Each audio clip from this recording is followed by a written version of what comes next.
Salut, ça va? Oui, je suis super pressée de voir la tête du nouveau. J'espère qu'il sera sympa parce que le dernier nouveau est venu dans l'école, il s'est fait renvoyer au bout d'une semaine. En même temps, il avait bouché les toilettes avec les bulletins scolaires. Oui, il a joué dans la classe avec le bloc serré. Ça craint.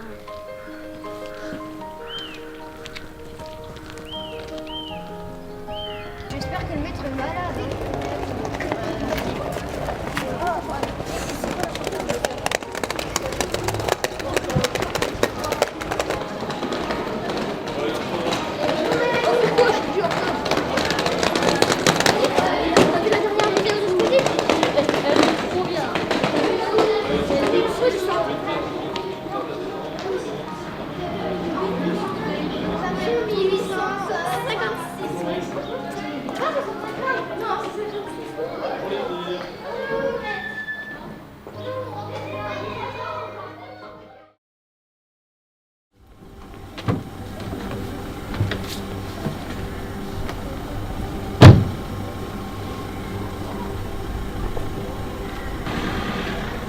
J'ai vraiment pas envie d'y aller. En plus, on est en retard. Je connais personne là-bas. Mais ça va aller, Gégé, t'en fais pas. Tu es un garçon intelligent et tu n'as jamais eu de mal à te faire des amis à chaque fois que nous avons déménagé. Tous les enfants se connaissent déjà. Et moi, j'arrive 6 mois après la rentrée et en retard comme c'est parti.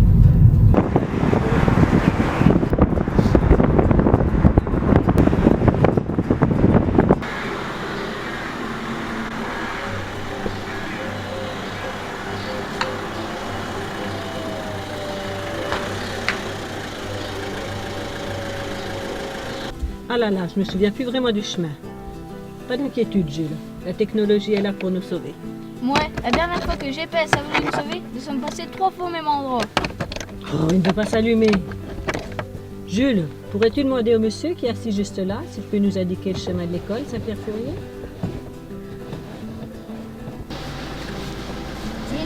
Excusez-moi, monsieur. Pourriez-vous m'indiquer le chemin de l'école Saint-Pierre-Fourier? Par où faut-il passer pour y arriver?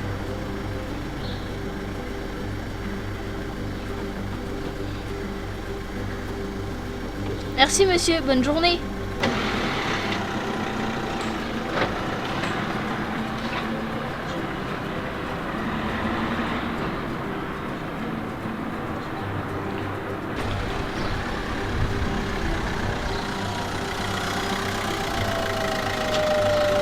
Allez, mon Jules, on est arrivé. Bisous, à ce soir. À ce soir. Jules, tes affaires. Mince. Ton goûter. Tes lunettes. Ta carte de sortie. Bisous. N'oublie pas de m'appeler ce soir dès que tu sors. Allez, bonne journée, ça va bien se passer, mon grand. Bisous, à ce soir. À ce soir.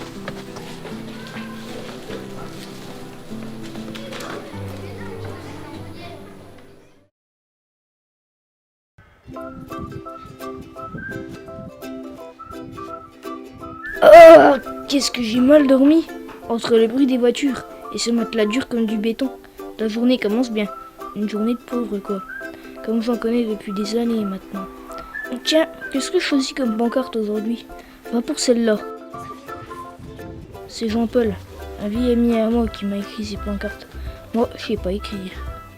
Va falloir que je me dépêche, la gamine va pas tarder. Ça va passer tous les matins. Dis donc, je dois faire sacrément peur. À chaque fois qu'elle m'aperçoit, elle change de trottoir. Moi, j'aime bien cette petite. Au moins, pour elle, j'existe. Si elle m'habite, c'est que j'existe. Et j'attends. Merci, madame. Ah tiens, qu'est-ce qu'il me veut, lui? L'école? Bien sûr que je sais où elle est, l'école. C'est juste que j'ai jamais eu la chance d'y aller. Et j'attends. Ça, c'est mon boulot, attendre. C'est pas bien fatigant, mais quelquefois, on chope d'écran. Ah tiens, ça c'est les sonneries qu'on entend.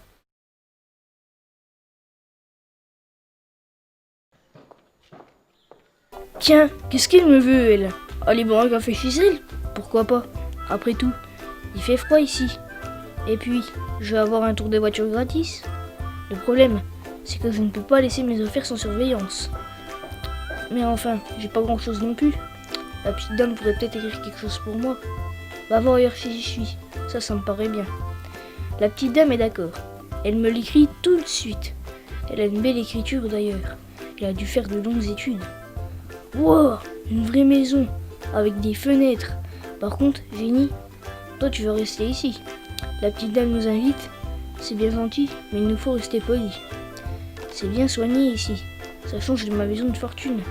Seulement j'avais pu aller à l'école, apprendre à lire, écrire. Moi aussi j'aurais un emploi, une maison, une famille.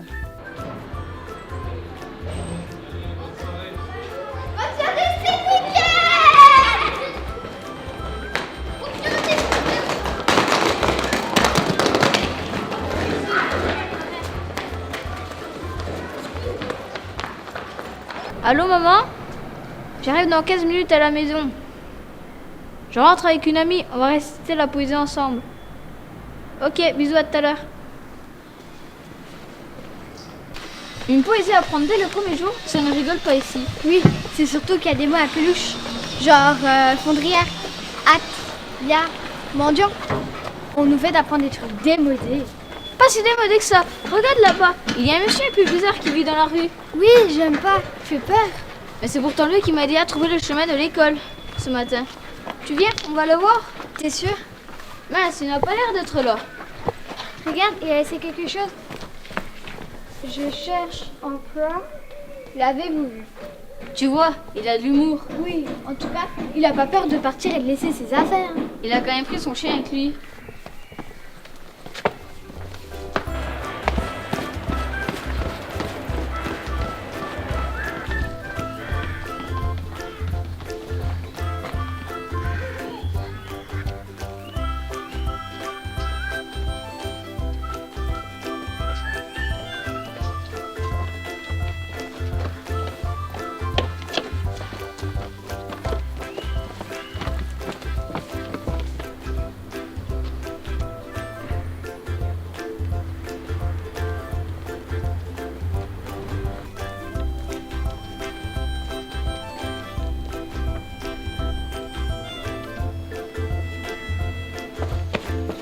C'est ma maison.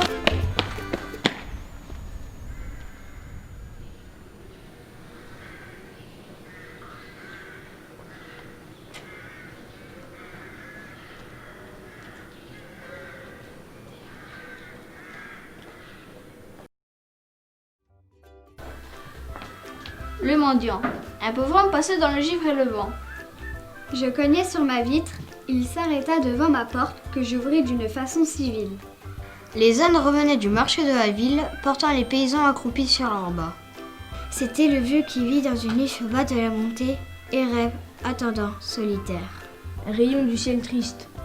Un lieur de la terre tendant les mains pour l'homme et les joignant pour Dieu. Je lui criai, venez vous réchauffer un peu. Comment vous nommez-vous? Il me dit, je me nomme le pauvre. Je lui pris la main, en très brave homme, et je lui fis donner une jatte de lait. Le vieillard grelottait de froid. Il me parlait et je lui répondais pensif et sans l'entendre. Vos habits sont mouillés, dis-je. Il faut les étendre devant la cheminée. Il s'approcha du feu. Son manteau tout mangé de verre et jadis bleu. Étalé largement sur la chaude fournaise, piqué de 1000 trous par la lueur de braise, couvrait l'âtre et semblait un ciel noir étoilé. Et pendant qu'il séchait ce haillon désolé, de ruisselait la pluie et l'eau des fondrières. Je songeais que cet homme était plein de prières et je regardais sourd à ce que nous disions, sa bure où je voyais des constellations. Victor Hugo, Les Contemplations, 1856.